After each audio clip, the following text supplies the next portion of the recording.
말씀을 함께 보겠습니다. 신약성경 마가복음 12장 18절부터입니다.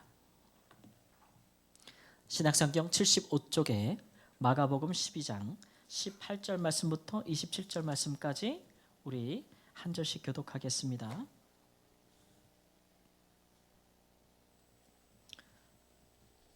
신약성경 마가복음 12장 18절 말씀 화면을 참조해 주시고 함께 교독합니다. 부활이 없다 하는 사두개인들이 예수께 와서 물어 이르되 선생님이여 모세가 우리에게 써 주기를 어떤 사람의 형이 자식이 없이 아내를 두고 죽으면 그 동생이 그 아내를 취하여 형을 위하여 상속자를 세울지니라 하였나이다. 7형제가 있었는데 마지가 아내를 취하였다가 상속자가 없이 죽고 둘째도 그 여자를 취하였다가 상속자가 없이 죽고 셋째도 그렇게 하여 일곱이 다 상속자가 없었고 최후의 여자도 죽었나이다.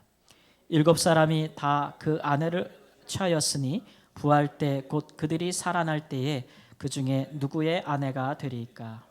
예수께서 이르시되 너희가 성경도 하나님의 능력도 알지 못함으로 오해함이 아니냐?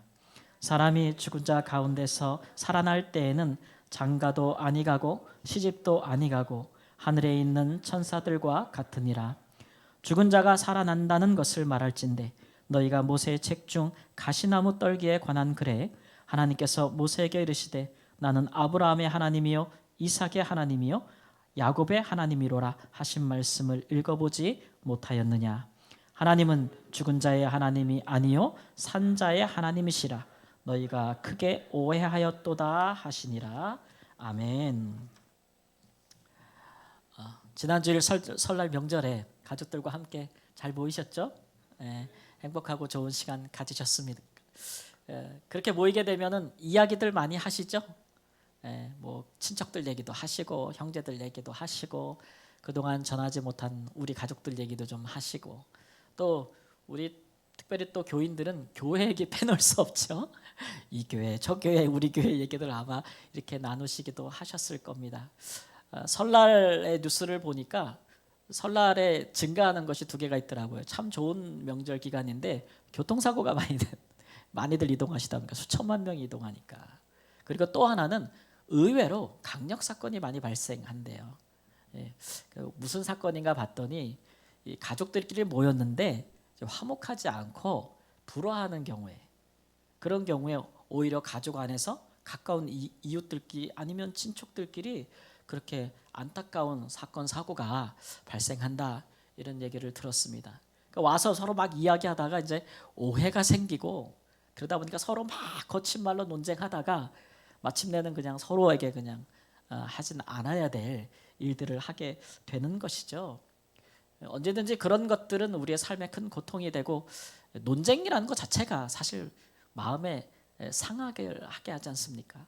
입장이 다 다르기 때문에 서로 오해해서 시작하기 때문에 논쟁은 항상 합의에 이르지 못해요. 그런 걸로 봐서 우리는 살아가면서 지혜로운 것은 좀 논쟁을 피할 필요가 있습니다. 그렇죠? 또 오해하는 일도 없어야겠지요. 어떤 일들에 대해서 그 일의 결과가 좀 잘 드러나기 전까지는 우리가 뒤로 좀 남겨두고 성급하게 조급하게 오해하거나 해서 서로 논쟁하지 않는 것이 지혜롭다고 할 것입니다. 이런 것들이 우리 사이에 화목하게 되는 기본이라고적인 태도라고 할 수가 있겠죠. 특별히 이제 믿는 사람들에게 우리 그리스도인들에게 있어서는 사람과 오해하는 것도 우리 가운데 많은 문제가 발생하듯이 이 하나님을 오해하게 되면 사실 더 큰 문제가 발생해요. 사람 사이의 오해들은 이 땅에서 사는 동안에 우리에게 아픔을 안겨주지만 믿는 사람들이 하나님에 대해서 잘 알지 못하고 오해하게 되면은 우리가 살아가는 이 믿음의 신앙생활의 인생뿐만 아니라 영원하신 우리의 영원한 삶이 있잖아요. 우린 그것을 믿고 있는데 그 삶까지도 우리에게 고통스러운 일이 되고 말아요. 그래서 하나님을 오해하지 않는 것이 좋다. 하나님을 오해하게 되면 사람과 오해할 때 관계가 안 좋아지듯이 하나님과도 관계가 안 좋아지게 되죠. 그렇죠? 근데 하나님과 관계가 안 좋은 사람들은 사람들과의 관계도 좋을 리가 없어요. 그렇게 되기 때문에 문제가 되는 것인데 오늘 그런 대표적인 예를 오늘 성경에서 우리가 사두개인을 통해서 이제 보게 될 것입니다. 사두개인이라는 것은 예수님 당시에 있었던 하나의 어떤 정치적인 당파, 우리도 요즘 정치파가 있잖아요, 그죠? 당이 있잖아요. 그런 것처럼 당파에 속한 사람들을 가르쳐요. 이 사람들은 대부분 이제 제사장들의 후손이에요. 또는 이제 그 이스라엘 나라의 장로들, 귀족들로 이루어진 사람들로서 이스라엘을 대표하는 아주 고위직에 있는 사람들이라고 할 수가 있겠습니다. 지금으로 말하면 국회의원들이라고 해도 무방하겠죠. 근데 이 사람들이 하나님을 크게 오해하였다. 예. 하나님을 알지 못했고 오해했다 이거예요. 그래서 결과적으로 그들이 예수님, 하나님이 이 땅에 보내신 예수님을 적대시하고 원수로 여기고 그렇게 예수님을 핍박하고 예수님을 믿는 하나님의 사람들을 박해했다라는 것이에요. 박해했다. 그 결과 어떻게 되었느냐? 그러면 이제 AD 70년 예수님께서 십자가를 지시고 돌아가시고 부활하신 지 30년쯤 지났을 때에 로마가 와서 이스라엘의 예루살렘과 그 성전을 다 파괴할 때에 이 사람들도 완전히 멸망했다는 거예요. 이 사람들은 자기의 지위를 유지하기 위해서 예수님 같은 분들, 백성들의 지지를 얻고 사랑을 받는 사람들을 제거하게 되면 자기의 지위가 영원할 거라고 생각했는데, 그러나 예수님을 죽인 그 죄악 때문에 그들이 오히려 완전히 사라졌다는 거예요. 왜 그 사람들이 예수를 핍박했냐 보면 하나님에 대해서 오해했다는 거죠. 그래서 오늘 본문에 보면은 성전에서 이 사람들이 예수님을 상대로 논쟁을 벌이는 장면이 나옵니다. 예수님을 향한 이 사람들의 사랑이 이 사람들은 못마땅했어요. 그리고 예수님이 그를 따르는 많은 사람들과 함께 뭔가 지금 이스라엘 가운데 자기들이 굳건히 세워놓은 이 질서를 뭔가 뒤집어 엎을까, 전복할 것이라는 위협감을 느꼈습니다. 그래서 어떻게 하면 이 예수님과 이 대중들을 갈라놓을 수 있을까? 예수님을 향한 대중들의 지지와 사랑을 어떻게 하면 무너뜨릴 수 있을까? 항상 꾀를 부렸던, 골몰했던 사람들이죠. 그래서 여러분, 정치인들이 잘하는 거 있지 않습니까? 뭐 하는 거예요? 갈라치기 하는 거죠. 갈라치기 하는 거예요. 예수님을 지지하는 사람들을 갈라놓는 것인데, 당시에 이스라엘 가운데 유대인들은 많은 소수의 사두개인들과 그리고 많은 바리새인들로 이루어져 있었어요. 근데 이 두 당파가 서로 협상도 하고 협력도 하고 때로는 서로 반목하면서 그렇게 이스라엘 정치, 나라를 인도해 가고 있었는데, 이 사람들이 늘 그 논쟁하는 주제가 뭐였냐면은 부활이 있느냐 없느냐, 죽은 자 가운데서 살아난다는 것이 있느냐 없느냐, 이런 걸로 논쟁해서 사람들이 갈렸거든요. 그래서 이 사람들은 예루살렘 성전에서 예수님께 나와서 이제 이런 논쟁을 시작합니다. 부활이 있습니까? 없습니까? 예수님께 대답하라는 거예요. 이것은 그 유대인들 사이에 오래된 그 논쟁의 프레임 안으로 예수님을 끌어들이는 거예요. 자기들 안으로 끌어들이는 거죠. 그래서 예수님이 어떤 입장을 취하냐에 따라서 그를 반대하는 사람들, 또 그 입장을 반대하는 사람들의 지지를 잃어버릴 수 있도록 그렇게 이제 꾀를 내서 하고 있는 일이죠.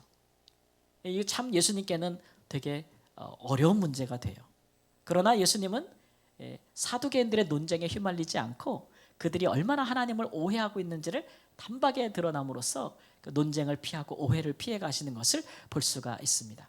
오늘 이 말씀을 통해서 우리는 사두개인들은 왜 하나님을 그렇게 크게 오해하였는가, 그걸 우리가 좀 살펴보고 그것 때문에 그들이 이스라엘 가운데 어떤 많은 문제들을 일으켰는지 그것들도 한번 우리가 좀 교훈을 삼아 보겠습니다. 여러분, 이 사두개인들은 제사장들 아니겠어요? 그 누구보다도 성전과 하나님의 말씀인 율법에 열심히 있던 사람들이었는데, 그런 사람들이 하나님을 오해하니까 정말 상상하지도 못할 문제들이 벌어진다는 거예요. 우리도 좀 열심을 갖고 교회를 중심으로 하나님을 섬기고 하나님의 말씀을 사랑하는 사람들이잖아요. 그러니까 이렇게 추운데도 이렇게 오셔서 우리가 하나님께 예배하지 않겠습니까? 이런 일에 우리가 열심히 있는데 하나님을 오해하는 일이 없어서 예수님을 따르고 그를 믿고 따라감에 있어서도 아무 문제가 없는 그런 축복된 인생을 사시기를 우리 주 예수님의 이름으로 축원합니다. 우리가 하나님을 바로 알면은 우리 인생 가운데 있는 많은 오해들도 풀릴 수 있을 것이다 라는 것이 오늘 말씀이 우리에게 주는 교훈이라고 할 것입니다. 첫 번째로, 성경을 우리가 알면, 성경을 바로 알면 하나님을 오해할 일이 없습니다. 하나님을 오해할 일이 없습니다. 사두개인들이 예수님께 논쟁을 걸어올 때 그들이 말한 주제는 모세가 주신 율법 중에서 형사 취수 제도라는 게 있어요. 형사란 얘기는 형제가 죽으면 취수, 그의 아내를 취한다는 거예요. 여러분, 고대로 갈수록 이 대를 잇는 것이 굉장히 중요하잖아요. 그 어느 것보다도 그 대가 끊기지 않고 이어가는 게 되게 중요해요. 특별히 이스라엘은 가나안 땅에 들어오면서 모든 지파와 족속과 가정별로 다 땅을 기업으로 주었거든요. 그러니까 그 땅이 끊어지지 아니하고 상속되는 것이 굉장히 중요한 문제가 돼서 모세는 그런 일에 제도를 정했어요. 우리로서는 참 이해하기 어려운 부분이긴 있는데, 뭐냐면은 형제 중에서 한 사람이 상속받을 아들이 없이 죽었어요. 그러면 가까운 형제부터 순서를 따져서 가장 먼 데 있는 사람까지 그 죽은 자의 아내를 자기 아내로 맞이하는 거예요. 목적은 뭐죠? 상속자를 이어주게 해주려고. 그래서 아내를 맞아서 결혼을 해서 첫 번째 아들이 생기면 그 첫 번째 아들이 그 죽은 형제의 아들로 되는 거예요. 그래서 있게 해주고, 이제 둘째 아들부터 셋째 아들부터는 자기 아들이 되는 거죠. 그렇게 해서 그것을 형제의 의무라고 했어요. 만일 가까운 형제 중에 그 일을 해줄 사람이 없으면 친척 중에서, 기업을 물어준다 그러죠. 친척 중에서 또 그 일을 감당하라, 이런 얘기죠. 오늘날 우리에게 말하면 우리가 가까운 가족이나 형제나 이런 사람들이 참으로 어려움에 빠지고 파탄이 나고 그랬을 때 이제 도와주라는 얘기인데, 고대에는 이런 일들이 도덕적으로 다 용인이 됐어요. 오히려 이렇게 안 하는 사람들이 굉장히 비난을 많이 받았죠. 오늘날 우리에게 적용할 수 있는 말씀은 아니나 그 취지는 우리가 이해할 만하다는 거죠. 이렇게 모세가 정해준 그런 제도를 볼 때에 이 사두개인들은 여기서부터 이제 논쟁을 시작하는 거예요. 자, 우리 중에 7 형제가 있었다. 유대인들은 항상 그 7이라는 숫자를 완전수로 생각하라는데, 7이 있었는데 첫째가 아들이 없이 죽었다 이거예요. 그러면 둘째가 그 죽은 자의 형제의 처를 아내로 맞이해야 되잖아요, 그렇죠? 그랬다 이거, 아들을 낳아주려고. 그런데 둘째도 아들이 없이 죽었다. 셋째도 그렇게 했는데 셋째도 죽었다. 그래서 몇째까지 다 죽었어요? 7째까지 아들을 낳지 못하고 다 죽었다 이거예요. 그러면 나중에 이 사람들이 다 부활해가지고 하늘나라에 가면 거기서 그 여자는 누구의 아내가 되겠습니까 이거예요. 이 질문을 하는 거예요. 근데 이 사두개인들의 질문은 조금 좀 기만이에요. 왜냐하면 이 사람들은 부활이 없다고 주장하는 사람들인데 부활이 있는 것을 전제하고 질문하잖아요. 그렇죠? 그러니까 예수님을 어떻게든지 대중들에게 좀 실망감, 그 대답을 통해서 실망감을 주게 하려는 목적이 있고, 또 하나는 이런 예는 정말 가장 극단적인 예죠.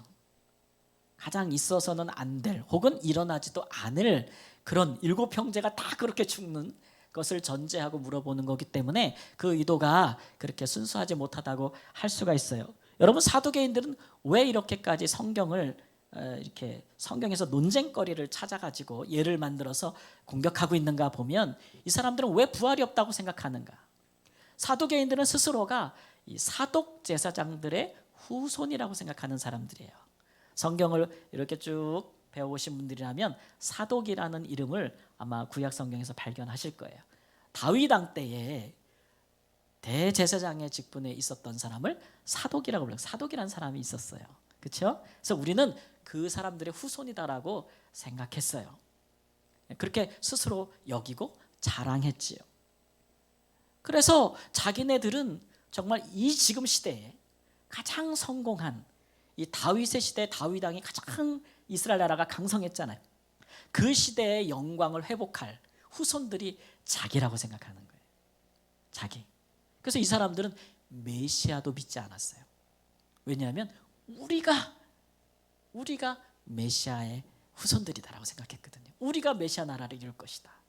그렇게 생각했고 당시에 전 세계를 지배하고 있던 로마라는 나라와 정치인들과 권력과 잘 결탁해가지고 이스라엘을 예수님 당시까지 다스리는 그런 대제사장들과 제사장들, 귀족들이 되었어요. 그러니까 이 사람들이 가장 원하는 것은 뭘까요? 지금 자기가 잡고 있는 이 권력, 이 질서가 무너지는 것을 원치 않아요. 그렇죠? 어떤 종류의 변화든지 어떤 종류의 개혁이든지 그들은 원하지 않습니다. 그래서 이런 마음으로 살기 때문에 이 사람들은 구약 성경을 볼 때에도 메시아가 오실 것이다 라고 예언하고 있던 선지서들은 다 성경으로 인정하지 않았어요. 선지서들에 보면 메시아가 오실 것이고 예수님 당시에 많은 사람들이 기대했던 것처럼 메시아는 마치 구약의 모세와도 같은, 아니면 죽음을 보지 않고 올라갔던 엘리야 같은 선지자, 그런 분들이 다시 오실 것이다. 그러니까 부활 사상을 갖고 있거든요. 이거 다 인정하지 않고 뭐만 인정했냐 하면 모세오경만, 창세기, 출애굽기, 레위기, 민수기, 신명기, 이것만 하나님 말씀이다. 이 사람들은 이렇게 선택했어요. 왜냐하면 모세오경을 가만히 보면은 다른 성경에는 있는 부활 사상이 없는 것 같거든요. 그리고 메시아 사상도 약하고, 그러니까 모세오경만 하나님의 말씀이다 이렇게 얘기했고, 예수님께서 오셔서 하나님 나라가 우리 가운데 일어날 것이다, 이 말 제일 싫어했어요. 왜냐하면 그들이 보기에는 지금 우리가 통치하고 있는 이 나라가 하나님 나라인 거예요. 우리가 힘을 갖고 권력을 갖고 있는 이 나라가 지금 하나님 나라인데, 예수님께서 말씀하시는 죄를 회개하고 예수를 믿어서 하나님의 백성이 되는 새로운 나라를 얘기하는 것을 너무 싫어했죠. 그래서 예수님을 향해 적대감을 가진 것이에요. 이런 사두개인들이 결국은 예수님을 잡아서 결국 십자가에 못 박 죽인 것 아니겠어요? 네. 자신들의 권력에 도전한다고 생각했던 거죠. 그래서 이제 예수님께 나와서 논쟁을 시작하는데, 예수님께서 이들에게 대해서 어떻게 대응하시는가 살펴보면, 형사 취소 제도는 사람이 죽은 이후에 저 세상에서 내세에서 일어나는 일이 아니라는 거예요. 여러분, 법이라는 것은 산자에게 필요한 것입니까? 죽은 자에게 필요한 것입니까? 산자에게 필요한 것이죠. 형사 취소 제도라는 것은 산자를 위해서 모세가 정해준 것이라는 거예요. 죽은 자를 위해서 이렇게 이어지는 법이 아니라는 거죠. 그래서 이 모세 율법을 보면은 결혼과 재혼과 이혼 이런 많은 그 당시의 문화에 적용할 하나님의 말씀들이 모세의 율법이 있는데, 그 중에서도 이제 어떤 것이 있냐면은 간음죄도, 이혼 이런 것들이 많이 있는데, 그 중에서도 배우자가 죽으면 그 상대 배우자는 자유로워지는 거예요. 그래서 자기가 원하는 사람과 마음대로 다시 재혼할 수 있었어요. 바울 사도도 이것을 지적했는데, 고린도전서 7장 39절에 보면 아내는 그 남편이 살아있는 동안에 매여 있다가 남편이 죽으면 자유로워 자기의 뜻대로 시집할 것이니라, 이렇게 됐어요. 자, 우리가 이 땅에 사는 동안에 배우자가 있어요. 근데 한 사람이 먼저 하늘나라 가면 우리는 어떻게 돼요? 하늘나라 가면 그분하고 또 결혼해요? 하늘나라 갔을 때 여보, 자기야 이래요? 아니라는 거야, 아니라는 거야. 그거는, 그 율법은 이 땅에 사는 동안에, 그러니까 우리 그런 질문하면 안 돼요. 자기야, 다시 태어나도 나랑 다시 결혼할 거야? 이건 진짜 어떻게 대답해야 돼? 이게 남자분들은 잘 대답을 못 하더라고요. 근데 여성, 오히려 아내분들은 막 대담하게 대답해요. 아니, 이렇게. 남자분들은 혼날까 봐 대답도 잘 못해.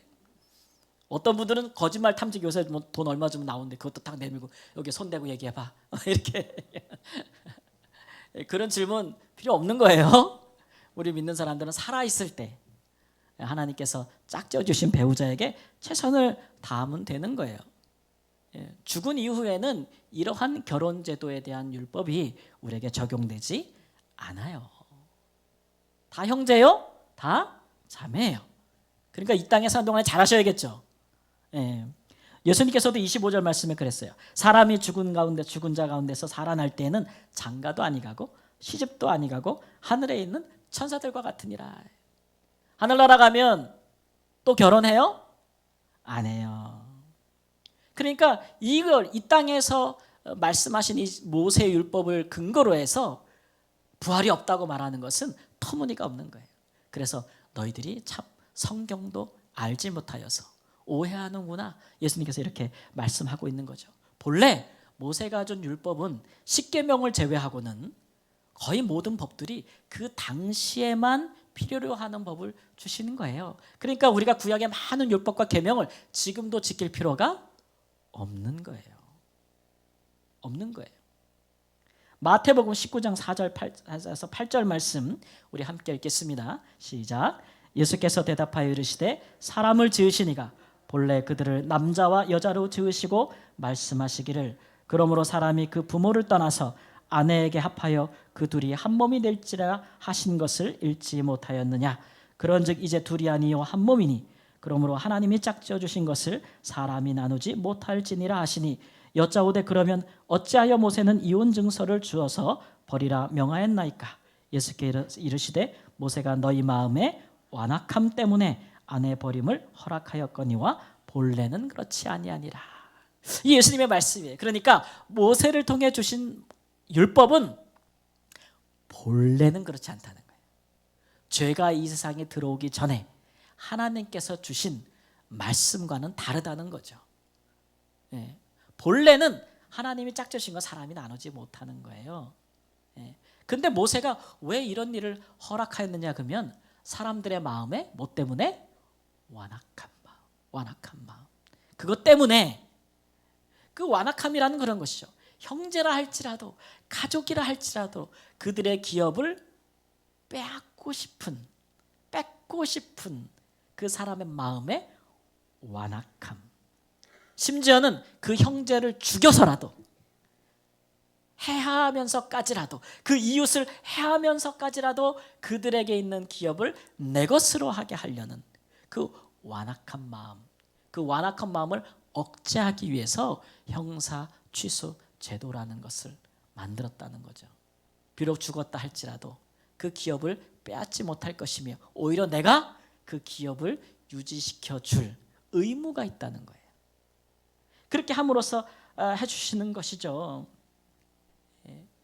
그러니까 그걸 그 기준으로 해서 당시에게 주신 이 임시방편, 사람의 마음의 완악함 때문에 주신 그 말씀을 근거해서 성경을 오해하는 일은 없어야 돼요. 근데 오늘날도 뭐 우리가 사두개인 같지 않지만 이런 일들은 있어요. 이 시대에 우리가 살아갈 때 이 시대의 평안함과 이 시대의 사람들의 완악함 때문에 우리 시대에 제정해 놓은 도덕이라는 게 있고 또 법이라는 게 있어요. 그렇죠? 여러분 그거 누가 만드는 것입니까? 유대인들에게는 모세가 주었는데 지금 이 시대에 법을 만드는 자들은 누구입니까? 우리가 뽑은 사람들이 법을 만들죠. 그렇죠? 그 사람들은 이 시대에 자기를 지지하는 사람들의 이익을 대표하여서 그런 법을 만들고 여러 사람들이 함께 서로 이익관계가 얽히면서 이 시대의 도덕이라는 것이 만들어집니다. 근데 문제는 우리 시대에 우리를 위하여 만들어 놓은 이 도덕과 법을 잣대로 이제 하나님의 말씀을 마음대로 오해하고 판단하는 거예요. 이제 그것이 우리에게 문제가 되는 것이죠. 신년의 많은 뉴스들 중에 요새 미국에서 오늘 아침에도 그런 뉴스가 있던데 1월 달에 미국에서 총기 사고로 사망한 사람이 2,000명이 넘는데요. 한 달 이제 지나가고 있는데 총기 사고가 엄청 많이 일어나는 건데 미국에서는 그냥 태어날 때부터 이 총을 가지고 무기를 가지는 것이 인간의 천부적인 인권이다라는 헌법을 갖고 있어요. 왜냐하면 이 사람들은 옛날부터 미국이 세워질 때부터 독립전쟁할 때 막 자기 무기 갖고 싸웠거든요. 인간이 자기 스스로를 방어할 무기를 갖는 것은 그 고유의 인권이기 때문에 권리이기 때문에 누구도 그것을 빼앗을 수 없다라는 헌법이 있기 때문에 그래서 뭔가 좀 총기를 좀 규제하려고 해도 왜냐하면 그 무시무시한 무기를 막 아무나 제한 없이 갖는다면 이런 일이 발생하는 거 아니에요? 그냥 인터넷에서 탁 구매만 하면 수천 발의 총알과 총들이 막 온다는 거예요. 그래서 규제하려고 해도 안 되죠, 미국이. 총기 협회라는 것이 있어서 엄청나게 이제 로비를 하고 그렇게 할 뿐만 아니라 또 총기협회를 지지하는 많은 세력들이 있는데 그 중에서도 보니까 아주 그 보수적인 기독교인들도 있다 그래요. 단체들. 그런 사람들이 총기 규제를 반대하면서 그 근거를 어디서 갖고 오냐면 성경에서 막 들이대는 거예요. 예. 어떻게 되냐? 물어보면 성경을 봐라. 구약 성경에 아브라함을 봐라. 무기를 가지고 전쟁에 나가서 소돔과 고모라를 물리치고 롯을 구원하지 않았느냐. 하나님의 역사 이름에 있어서 무기가 필요하다. 뭐 이렇게까지 주장을 하는 사람들 있고, 또 심지어 신약 성경에도 봐라. 에베소서 6장에 보면은 너희는 전신갑주를 입으라 이렇게 얘기하지 않았느냐. 예. 무장하는 거, 무기 갖는 거, 그거 성경이 지지하는 거다 이렇게 이야기를 한다고 해요. 얼마나 어리석은 일이에요, 그죠? 전신갑주가 그렇게 물리적인 무기를 갖는 것을 의미하는 것이 아닌다는 것을 성경이 분명히 이야기하고 있는데, 이렇게 수천 년을 뛰어넘어서 성경의 그 정신을 이해하지 못하고 그렇게 자기가 원하는 대로 막 그렇게 성경을 이용하는 일들이 있을 수 있다는 거죠. 성경에서 진리를 꺼내는 것이 아니고 우리의 삶 가운데 이 시대에 우리가 원하는 것, 우리의 이익을 따라서 성경이 뒷받침해 주기를 바라고 꺼내내는 거예요. 정당화하는 것이죠. 이런 일들은 하나님을 기뻐하시는 일이 아니어서 결국 말씀을 이용하여 하나님을 오해하게 된다라는 것이죠. 로마서 12장 2절 말씀 함께 읽겠습니다. 너희는 이 세대를 본받지 말고 오직 마음을 새롭게 함으로 변화를 받아 하나님의 선하시고 기뻐하시고 온전한 뜻이 무엇인지 분별하도록 하라 그랬어요. 그러니까 거꾸로 하지 말라는 거예요. 우리는 하나님의 말씀에 입각하여 우리가 살아가고 있는 이 시대의 정신, 이 시대의 가치관, 이 시대 사람들의 사상, 이론들, 법과 도덕들을 분별하는 거예요. 무엇이 선한 것이고 무엇이 악한 것인지, 어떤 것이 하나님이 기뻐하시는 것이며 어떤 것이 하나님께서 미워하시는 일인지, 이렇게 해야 되는데 오히려 우리는 반대로 하기 쉽다는 거예요. 사두개인들처럼. 이 시대에 우리가 하나님이 기뻐하지 않는 사상을 가지고 법과 도덕을 가지고 성경을 재단하는 거죠. 성경을 재단해서 항상 성경을 의심하게 되는 거죠.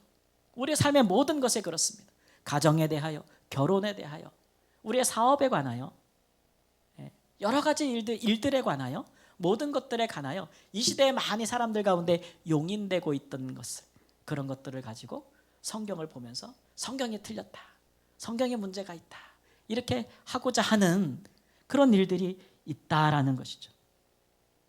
그러나 고린도후서 10장 4절 5절 말씀에 보면 우리의 싸우는 무기는 육신에 속한 것이 아니고 오직 어떠한 견고한 진도 무너뜨리는 하나님의 능력이라. 모든 이론을 무너뜨리며 하나님을 아는 것을 대적하여 높은 것을 다 무너뜨리고 모든 생각을 사로잡아 그리스도께 복종하게 한다. 복종하게 한다. 그런 거예요.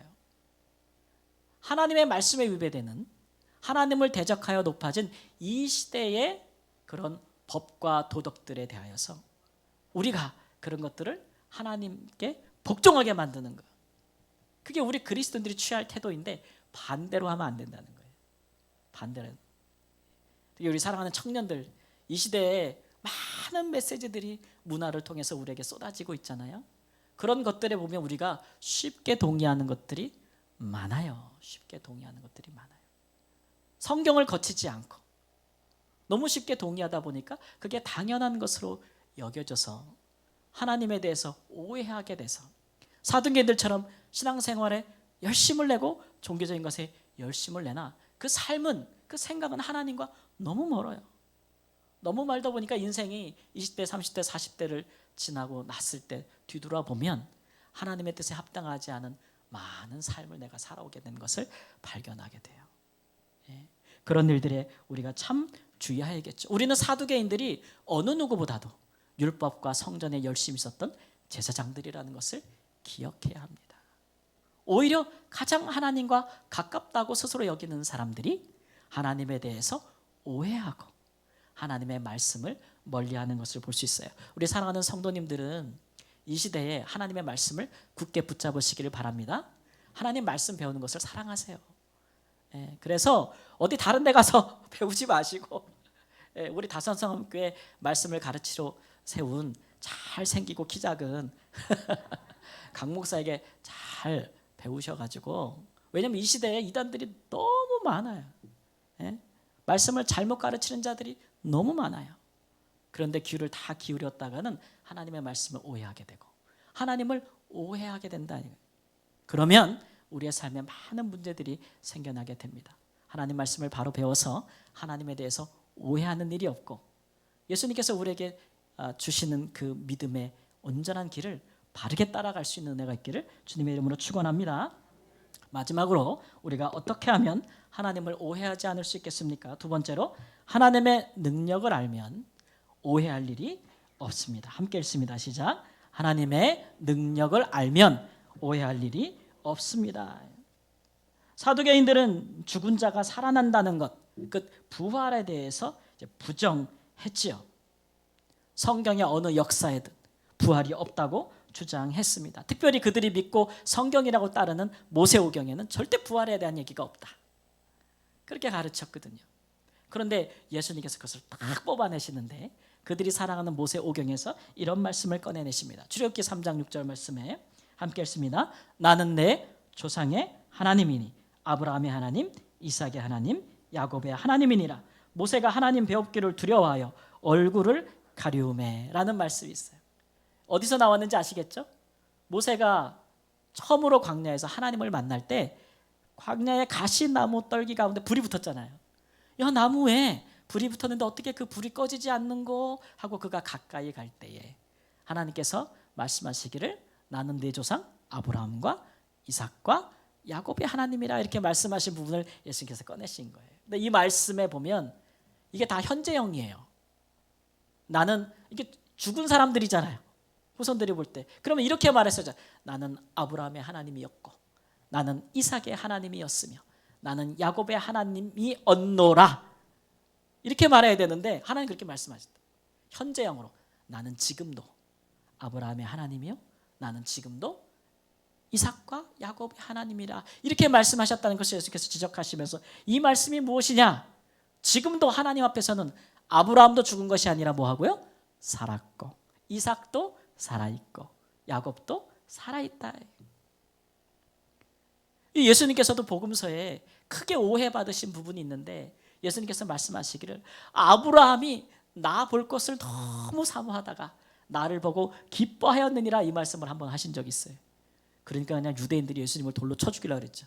네가 나이가 40도 안 됐는데 아브라함이 너를 어떻게 보았느냐, 이렇게 말하는 것인데, 이것은 아브라함이 죽은 후에 다시 살아나서 성자 예수님을 배웠다라고 하는 것을 말하고 있는 것이죠. 어쨌든 이렇게 말씀하시는 것, 하나님의 말씀에 분명히 있다라는 것이죠. 부활에 관해서 들어있다라는 거예요. 그러면 죽은 자 가운데 사람을 살리는 것이 누구의 능력이에요? 하나님의 능력이라는 거예요. 생명을 창조하신 이가, 참 사두개인들은 어리석죠. 모세오경을 통해서 하나님의 창조를 믿어요. 하나님이 생명을 창조했다는 걸 믿으면서도 죽은 자를 다시 살린다는 것은 못 믿겠다는 거예요. 왜 못 믿는 걸까요? 그들의 이익 때문에 그래요. 그런 일들이 있으면 우리의 지위가 흔들릴 것이다. 사람들이 부활을 믿는다면 메시아를 기대하게 될 것이고, 메시아를 기대한다면 우리가 지금 누리고 있는 이 나라가 흔들릴 것이다. 이런 생각을 가졌기 때문에 그렇죠. 그래서 의도적으로 부활하게 하시는 하나님의 능력에 대하여 그들이 믿지 아니하였던 거예요. 그들의 결국은 어떻게 되었습니까? 부활을 믿지 아니함으로 그들이 예수를 배척했고, 결국은 그들이 다 멸망하지 않았겠어요? 그들이 영원할 것이라고, 그들의 부와 권력의 기반이 되는 예루살렘의 성전과 모세의 율법, 이것들을 신봉하면서 자기들의 지위를 유지했는데, 로마가 와서 성전을 다 무너뜨릴 때 그들의 모든 것도 다 사라져버렸다. 그러나 예수의 부활을 믿었던 많은 이 그리스도인들의 그 그리스도인들의 그 교회는 영원하지 않았겠어요? 결코 사라지지 아니하였다는 거죠. 보이는 성전을 추구했던 사두개인들은 사라졌는데, 보이지 아니하는 성전, 사람의 손으로 짓지 아니한 성전, 바로 우리 자신들이요, 예수 믿는 사람들. 예수 믿을 때 성령이 우리 안에 오시는 우리 성령 성전인 우리들, 우리들은 지금까지 영원하지 않겠습니까? 이 사두개인들은 그래서 가장 종교적인 사람들이에요. 가장 신앙에 열심을 내는 사람들, 신앙을 통해서 가장 큰 이익을 누렸던 사람들. 그런데 이런 사람들이 가장 세속적인 사람들이에요. 가장 세속적인 사람들. 신앙생활을 통해서 이렇게 이익을 누리고자 하면 세속적인 신앙인이 될 위기에, 위험에 처하게 됩니다. 여러분, 저는 이제 주중에 교회에 있다 보니까 혼자 있는 일이 많아요. 전화도 가끔 오고 이제 방문하시는 분들도 많아요. 그래서 이야기를 나누고 통화도 하다 보면은 이제 그 교회가 어떤 교회냐, 어디에 있냐 물어보시는 분들이 있어요. 그럼 이렇게 대답을 해보면 이제 교회를 찾는 분들이에요. 이제 코로나가 끝나고 나면서 나가도 되겠다 이렇게 생각하시나 봐요. 찾는데 꼭 하시다가 마지막에 이제 묻는 질문이 뭐냐면, 그래서 거기는 성도들이 몇 명이에요? 이렇게 꼭 물으세요. 그럼 뭐 어떻게 제가 있는 대로 대답해요. 우리는 몇 명입니다. 딱 대답하면 그 다음부터 뚜뚜뚜뚜 전화가 끊겨요. 그 어떤 분은 그걸 왜 물으세요? 그러면 아니 장사하는 집에 손님이 많아야 가지. 장사하는 집에 손님 놓는다고 왜 가겠어요? 이렇게 얘기하는 분도 있더라고요. 그래서 제 목까지 올라오는 소리가 뭐예요? 예수님은 교회는 장사하는 집이 아니라 만들지 말라 그랬는데 이분은 장사하는 집에 왜 가냐고, 장사하는 집에 더 장사 잘 되는 집에 가겠다고 그렇게 이야기한다. 이렇게 막 좋은 교회를 알아보고 막 성도 많은 교회 가서 막 예배를 다 드리면서 열심히 있는 분 같아요. 근데 얘기를 들어보면 가장 세속적이에요. 가장 세속적이에요. 하나님의 교회가 여러분 그런 것이겠습니까? 그분 말대로 장사가 잘 되고 목사가 장사를 잘 해가지고 사람들 많이 모으고 막 그런 교회가 좋은 교회겠습니까? 하나님의 교회를 그렇게 세우시겠습니까? 하나님의 능력이 그런 것이겠습니까? 하나님에 대해서 알지 못하고 하나님의 능력에 대해서 오해하면 가장 종교적인 것 같아도 사실은 가장 세속적인 그리스도인이 될 수가 있습니다. 신학을 이익의 방도로 생각하는 자들에 관해서도 바울 사도가 디모데 전서에서 경고하신 바가 있어요. 우리는 그런 이 시대의 흐름을 따라가면 안 됩니다. 사랑하는 성도님들, 하나님의 말씀도 바로 알고 하나님에 대해서도 바로 알아서 우리가 정말 이 시대에 예수님이 다시 오신다면 사두개인들처럼 예수님을 배척하고 적대시하는 것이 아니라 온 마음을 열어 예수님을 영접할 수 있는 진실한 신앙인이 되어야 되지 않겠습니까? 우리 주님께서 처음 오신 같이 이제 다시 오실 때인데 과연 예수님께서 다시 오실 때 내가 믿는 자를 보겠느냐 하셨는데 그 중에 우리가 있겠습니까? 구약의 율법과 성전을 맡은 사두개인들이 예수님이 세우시는 새로운 율법, 성전을 싫어하고 예수님을 미워했습니다. 그래서 그들은 멸망했습니다. 우리는 이것을 교훈으로 삼아야 합니다. 이 세대에 우리가 받아들이고 살고 있는 많은 이론과 생각들, 법과 도덕들이 하나님의 말씀에 합당한가 우리는 먼저 분별해야 합니다. 그리고 하나님의 부활하심과 그 능력을 믿고 우리의 삶이 이 땅에서 끝나는 것이 아니라 영원까지 이어진다는 것을 바로 알고 믿으셔야 우리가 이 땅 가운데 세속적이 되지 않습니다. 이런 일에 우리가 하나님을 잘 믿고 따라서 불필요한 논쟁과 신앙 안에서 많은 오해들을 풀고 부활의 능력을 믿고 경험하는 우리 주 예수님의 사람으로 사시기를 우리 주 예수님의 이름으로 축원합니다. 아멘. 기도하겠습니다. 우리 시간 합심해서 함께 결단하며 기도하시기를